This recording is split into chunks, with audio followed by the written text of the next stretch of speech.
Hey YouTubers, it's Iggy. This is my third attempt at doing this video. We'll see how this one goes. Yay! It's the day before my surgery, day 14 of my liquid diet.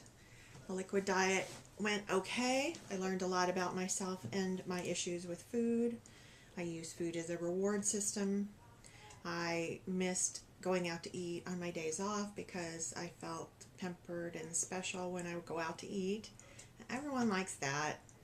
You know, when I stop for gas, I always want to run in and get a snack. You know, it's like my whole life revolves around food. Going to work is bad because I used to, you know, sleep a little bit late and then just run and pick up fast food on the way to work. Naughty, naughty. And I can't do that anymore. And it was a hard habit to break. Like when my parents come to visit, you know, they like to go to all-you-can-eat buffet. And I would feel the need to get my money's worth. Or I would plan a special meal for them, and, you know, it was always way more food than anyone ever possibly needs. So I think I've worked through a few issues. I'm sure more will come up.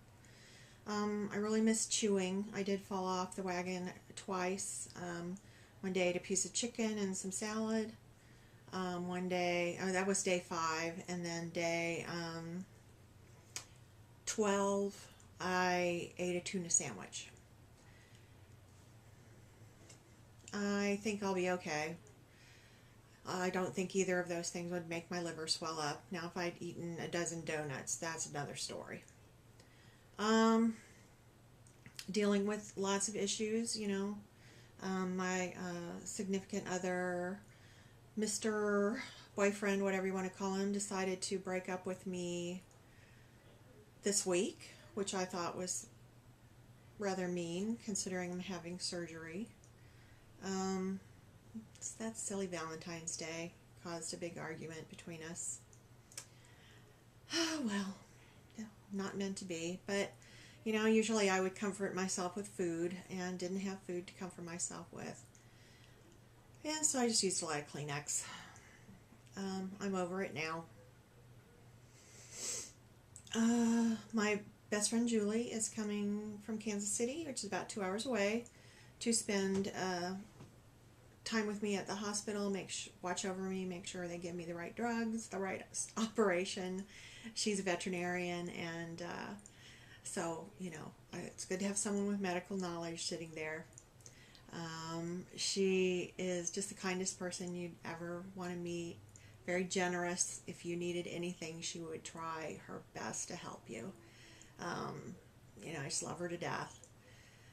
My parents aren't going to be able to make it because I asked them not to. I asked them because the weather is supposed to be bad. It's supposed to start snowing today. To start snowing, not snort snowing. And my dad is in his 80s, and I don't want him driving in bad weather. I can just call them. They don't need to be sitting in the hospital. You know, I have all of my say I'm going to take my living will with me, call my daughter, make sure she knows where all the insurance stuff is. You know, I like to be prepared. Weird stuff can happen. You know, you can throw a clot to your brain, become a vegetable, be in a persistent vegetative state, and I don't want to do that. You know, turn that vent off, donate my organs, and call it a day. And so I have a living will that specifies that, and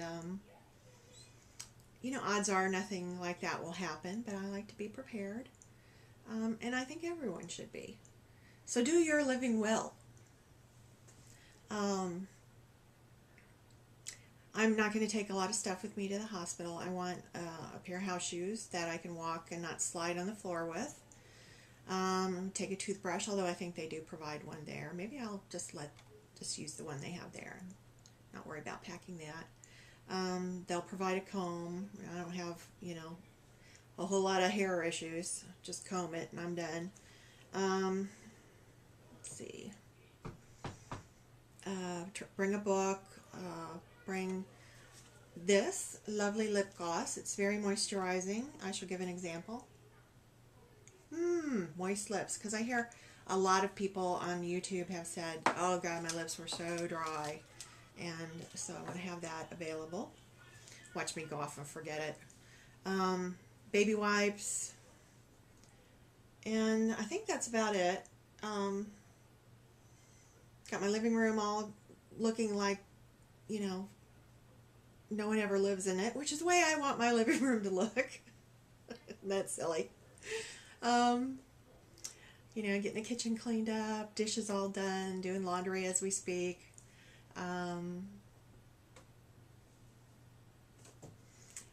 Let's see. Oh, back to issues with food. I remember Friday was just an awful day at work. That was my last day at work. And, you know, it was just craziness. It was like the moon was full, which does affect people. You know, there's craziness in a hospital when the moon is full. But it was just a nightmare night. And I was so stressed out by morning. And I wasn't thinking about surgery. I wasn't thinking I'm on a liquid diet. I had this thought run through my head that I wanted like a flaky pastry. I was going to go out and get a pastry this morning because I deserved it. And then I had an epiphany like, wait a minute, you know, you're on liquid diet. You can't do that. And you don't need one. You know, you don't need to reward yourself because you had a bad night. Everyone has a bad night. You know, there again is that reward system with food. That is going to be a hard habit to break. You know, what else do you reward yourself with?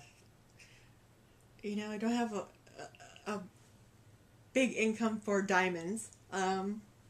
Let's see.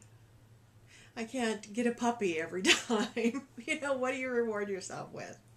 I'm going to have to come up with something better. I don't want to become a shopaholic. Alcoholic, any kind of holic. I don't want to become that. So I'll be working on that issue. What else? Let's see, I'm getting these videos mixed up because, you know, they were, this is like my third one I've done. I think I may have covered everything. I'm going to watch it and see. Oh, my weight. I want to tell you, when I started this, my highest weight was like 348, somewhere in there, close to, you know, it's like close to 350. And when I weighed myself last, I was 327. And I haven't weighed myself for a couple of days, so I might even be down more. So, you know, I've lost 20 pounds at least. And we'll see. I am, you know, I never thought I'd weigh over 300 pounds. And there have been times when I was really close to 400. I mean, I think I weighed, the highest I've ever weighed is 366. And, you know, I was very miserable then. So, I really hope the surgery works for me. I hope, you know, my surgeon doesn't sneeze during my operation and something horrible happens. Or even worse, you know, I use a CPAP. It gives me horrible gas because I swallow a lot of air because I talk in my sleep.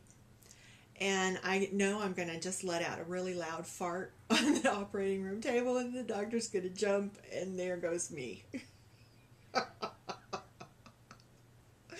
Maybe I should warn him. I think I'll write something on my stomach. Farts a lot. Anyway, okay, that's enough craziness. You know, wish me luck with my surgery. Put me in your prayers, please. And we'll see how this baby works out. Bye.